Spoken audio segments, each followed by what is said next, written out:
आने वाला वक्त सीजेपी पार्टी के लिए खतरनाक हो सकता है। या तो बोस्टन अमेरिका जाकर जान बचेगी दीप्ति एंड कंपनी की, या फिर इनको यहाँ जवाब देना ही होगा। यहाँ नहीं होगा तो अदालतों में हम दबाव लेकर रहेंगे। अभी तमाम पुलिस की फैमिलीज से इंडिविजुअल केस डलवाएंगे। आप केस विड्रॉ कर लेंगे, परंतु इंडिविजुअल कैपेसिटी मुझे पूरा हक है। मैं देश का नागरिक हूं और मुझे अदालत में जाने का हक है। एक एक खून के कतरे का हिसाब किताब लिया जाएगा।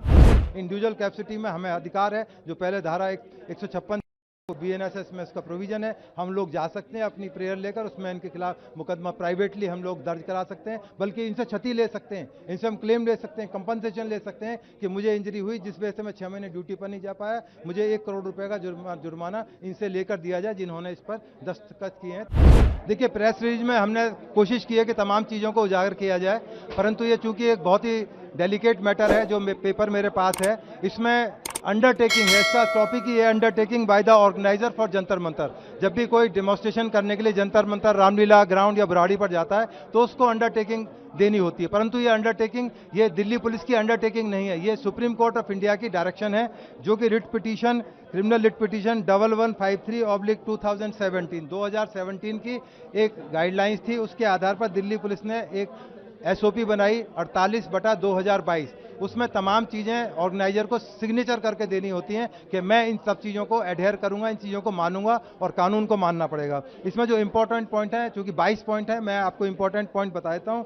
इसमें जो सबसे इंपॉर्टेंट पॉइंट है 5 नंबर पर है, उसमें लिखा है कि मैं जो भी है ऑर्गेनाइजर शैल एंश्योर दैट धरना demonstration will be an orderly manner. Order मतलब बिल्कुल एक सही तरीके से, कानूनी तरीके से इसको चलाया जाएगा। उसके अलावा छठा पॉइंट है कि 1000 से ज़्यादा गैदरिंग मैं नहीं होने दूंगा, ये जिम्मेदारी ऑर्गेनाइजर पर आयद होती है। उसके अलावा इसमें कंडीशन नंबर 9 है कि ये धरना केवल 10 से 5 के बीच में होगा, जिसका इन्होंने पहले दिन से ही उल्लंघन किया। उसके अलावा एक चीज़ है कि जो भी बैनर फ्लैग जो भी कुछ भी होंगे, उनकी लंबाई चौड़ाई कितनी होगी, 9 फुट बाई 6 फुट होगी।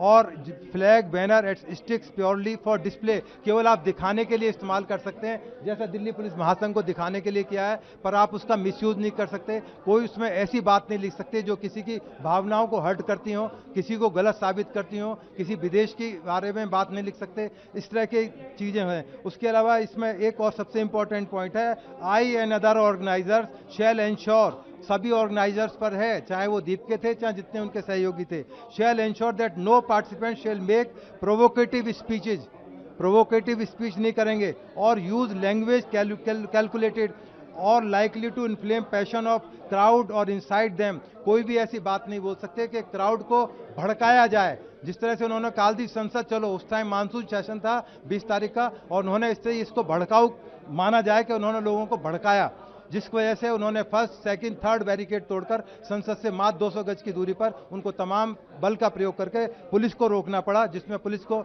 बहुत क्षति हुई। हमारे 128 ऑफिसर्स और जवान को चोट लगी है। इसमें इसके अलावा तमाम चीज़ें कही गई हैं, आप religion, race, place of birth, residence, language, इस तरह की कोई भी चीज़ आप वहाँ पर नहीं करेंगे, परंतु 100% वहाँ पर वायलेशन हुआ है, तमाम चीज़ें वहाँ पर हुई हैं। इसके अलावा जो सबसे इंपॉर्टेंट चीज़ है, जो 22 पॉइंट के अंदर 21वां पॉइंट है, I shall be responsible to keep the followers under control which filing which I along with others shall be prosecuted under the existing provisions of law। जो कानून के तहत जो भी प्रोविजंस हैं उनका मैं वायलेशन करता हूं तो मेरे खिलाफ एक्शन लिया जाए। ये कागज इन्होंने लिखकर दिल्ली पुलिस को दिया हुआ है, जो सुप्रीम कोर्ट की गाइडलाइंस के अनुरूप है। अब इनको हिसाब किताब देना होगा कि वायलेशंस के लिए ऑर्गेनाइजर को जिम्मेदार ठहराया जाए, या मुझे ठहराया जाए, या दिल्ली पुलिस को ठहराया जाए। तो आने वाला वक्त सीजेपी पार्टी के लिए खतरनाक हो सकता है। या तो बोस्टन अमेरिका जाकर जान बचेगी दीप्ति एंड कंपनी की, या फिर इनको यहाँ जवाब देना ही होगा। यहाँ नहीं होगा तो अदालतों में हम दबाव लेकर रहेंगे। अभी तमाम पुलिस की फैमिलीज से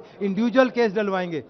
आप केस विड्रॉ कर लेंगे, परंतु इंडिविजुअल कैपेसिटी मुझे पूरा हक है। मैं देश का नागरिक हूं और मुझे अदालत में जाने का हक है। एक एक खून के कतरे का हिसाब किताब लिया जाएगा।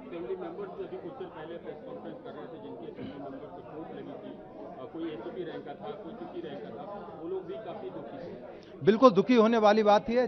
ये मैंने आपने एक बैनर देखा, इसमें लिखा है कि हमारे भी पापा हैं, हम भी किसी के पिता हैं। तो सबके पास फैमिली है, सबकी बेटियां हैं, सबके पिता हैं, माता हैं जो पुलिस के अंदर नौकरी करते हैं। लावारिस तो है नहीं ये लोग जो है, और इनका हक है कि अपने चीज़ें जो उनके पति के साथ, उनके पापा के साथ हुई हैं, वो अदालत में जाकर अपनी बात रख सकती हैं। ठीक है, सरकार करे ना करे, इंडिविजुअल कैपेसिटी में हमें अधिकार है, जो पहले धारा 156 बीएनएसएस में इसका प्रोविजन है, हम लोग जा सकते हैं अपनी प्रेयर लेकर, उसमें इनके खिलाफ मुकदमा प्राइवेटली हम लोग दर्ज करा सकते हैं, बल्कि इनसे क्षति ले सकते हैं, इनसे हम क्लेम ले सकते हैं, कंपनसेशन ले सकते हैं कि मुझे इंजरी हुई जिस वजह से मैं 6 महीने ड्यूटी पर नहीं जा पाया, मुझे 1 करोड़ रुपए का जुर्माना इनसे लेकर दिया जाए जिन्होंने इस पर दस्तखत किए हैं। तो इसलिए मेरा बार बार यही कहना है कि अब इनकी दिक्कतें बहुत ज़्यादा बढ़ने वाली